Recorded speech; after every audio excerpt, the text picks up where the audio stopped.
This video is going out to young and old. If they tell you that you're schizo, if they tell you that you're bipolar, if they tell you that you have OCD, if they tell you all that shit, they're fucking lying to you because they're plebeians. All it means is you've entered the game. And the game can get to your fucking head, man. Because the first thing that happens to you when you enter the game is that there's going to be a fucking demon telling you you're trapped in this room and you're not ever coming out. And all you do in the game is figure out how to get to the next room. It's an endless number of rooms. It's hell on earth. And every time you get into a new room, you're like, wow, this is the biggest room I've ever seen. And then by the time you escape it, you realize that the new room that you're in was twice as big as the last one. That's what makes me different from the rest. And if you're wondering what role I play in the game, I'm fucking Spider-Man.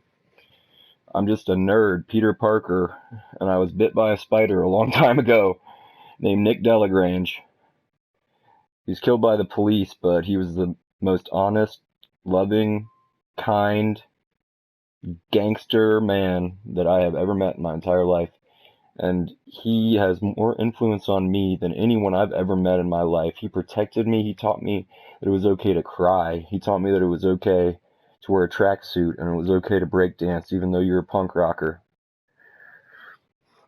He protected me against the biggest bullies in town.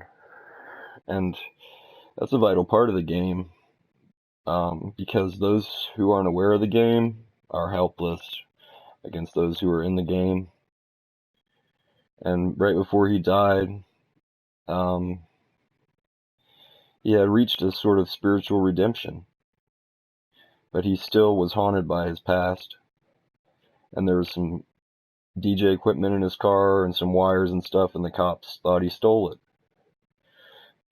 And I feel like I just went through a major trial in my life in the game because I just mastered the game. And the mastering the game is finding that spiritual redemption and leaving the hell that is the game. I'm always going to be Spider-Man, but I only use those powers when I have to re-enter the game, because I hate the fucking game more than anything on earth. The game is hell on earth.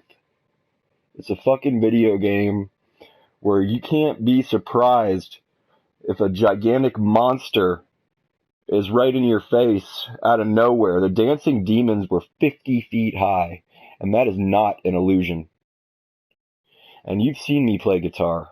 That's supernatural. And what I'm talking to you about right now is supernatural. And if you're in the game, and you know what I'm talking about if you're in the game, you know exactly what I'm talking about if you're in the fucking game.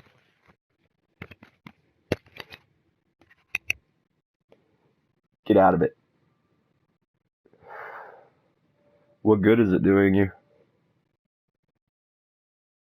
You know what happens in the game? You die. But you can't press reset. As soon as you reset, you're in a different body.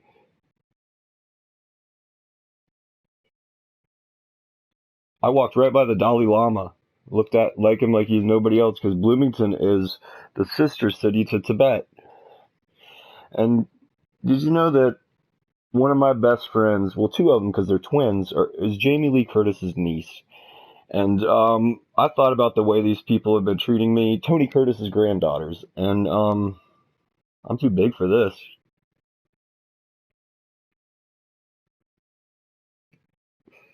The fucking Green Goblin Jr. I'm fucking Spider-Man. And the only reason why I'm Spider-Man is because of Nick Delagrange. Stop shitting on the memory of Nick Delagrange, because that's the only real hero I've ever known.